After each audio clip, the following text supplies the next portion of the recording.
Started off with Missouri, Texas A&M. I watched the end of that SMU game. I watched Arkansas, Tennessee.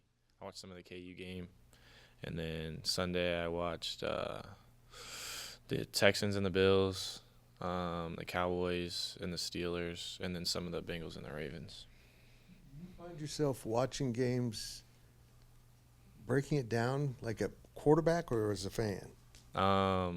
It's kind of a little bit of both. Like if I see like a play that we ran before, I'll be like, oh, we have a version of that play, and then I'll say like the name of the play, like that's our version of it, and that's how we run it. But it's hard to just watch football now and kind of break it down a little bit or see, how can we should run that or stuff like that. So it's hard to just watch football as a fan anymore, but I try my best. What does this game mean to this team? I think it means a lot. Just it's obviously we want to look at it like another week, but we know how talented of a team Colorado is, and coming off a bye week, we should be very well rested to be able to go out and put our best foot forward. So I think it means a lot just for where we kind of set ourselves in the Big 12 moving forward, and we don't want another conference loss. I don't expect you to say anything that Dylan shared with you in confidence, but does Dylan coming from Colorado add a little sauce to this recipe?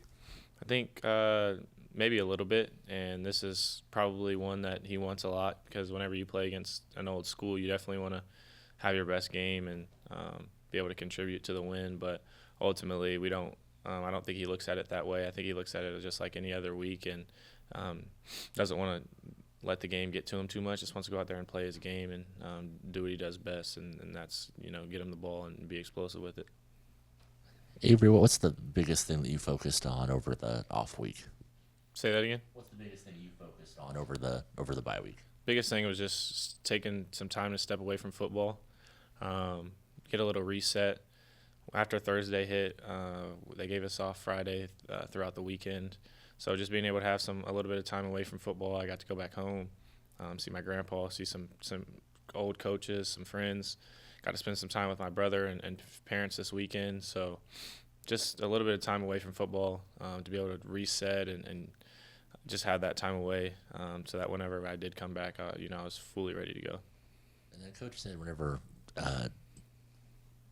some of the younger guys got to kind of play during this week while the starters were kind of resting, Blake was a guy that really was able to shine. It was his first time really getting to run things. What do you like about what he does? Yeah, and the dude's a competitor, and he works really hard. He doesn't want to lose in anything he does, and I think that's a great trait as a quarterback because ultimately our job is you can get caught up in all the stats, but at the end of the day, we just want a win a win in that column, and that's how he is. I mean, he works hard. He's really smart, and he has a really strong arm. He's really talented, and definitely is going to be a player to watch in the years to come.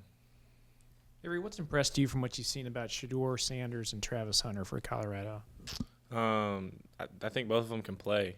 Travis Hunter is one of the Heisman favorites for a reason. He's a really talented player, and what he does on both sides of the ball is really special, and doesn't get enough credit. I don't think a lot of people, have their 2 cents to say about him, and a lot of people want to hate on him, but he plays really hard, and being able to play as many snaps as he does week in and week out is truly special. And Shedeur's a really talented quarterback. He can spin the ball all over the yard, and but I'm really confident in our defense and the plan that Coach Klanderman has for him. And obviously, I'm really excited to be able to match up against guys like that. Focusing back on your team, from your perspective, what's made DJ Giddens such an effective running back this season? I think really it starts with our offensive line, opening up holes for him, and really just doing a great job in the run game. And obviously, Coach Riles that's his forte is his offensive line and run game and stuff like that. So he does a really good job with scheming the right stuff, different ways to get to the same type of runs. And our offensive line opens up holes for DJ, and the biggest thing DJ does is he doesn't let one person bring him down. It's gonna take more than one guy to get him on the ground, and his yards after contact has to be something probably insane because he's really effective after that first tackle, or he makes that first tackle or miss.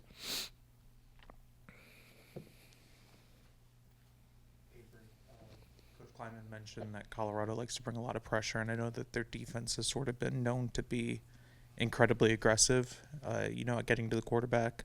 What have you seen from, I guess, their pressure looks, and what challenges does that present for the quarterback? I think the biggest thing is watching Colorado over the last week or so is they're really a talented bunch, and like you said, they do like to bring pressure. The biggest thing for us is we have to do a really good job of preparing for that this week. What are ways we can get the ball out of my hand quick if they do want to bring pressure, and what are other ways we can identify the pressure before it happens to be able to pick it up, so that we don't have any miscommunications between the offensive line and me and the running back, so that we can get those things squared away pre-snap, so that we are able to be as effective as we want to be post-snap. The team has been so effective rushing the football so far to this point in the season. What's the sense of pride that you all take just in that identity of being able to kind of punch them in the mouth and just keep going? I feel like the biggest thing is I feel like our offensive line takes a lot of pride in that, and we want to continue to be effective running the ball as the season goes on. And I think we have a really good running back room that opens up things for them, and a lot of times people can get lost in what DJ and Dylan are doing, and it opens up holes for me to run in, and for me to be effective and eat in the run game as well. So we got to continue to be able to throw the ball, because I feel like the best thing we did against Okie State was be able to throw the ball to open up run lanes, because it just helps DJ out and helps the offensive line out tremendously whenever we can throw the ball efficiently, and we never want to be one-dimensional. So keeping the defense on their toes and being able to exploit their weaknesses in both ways.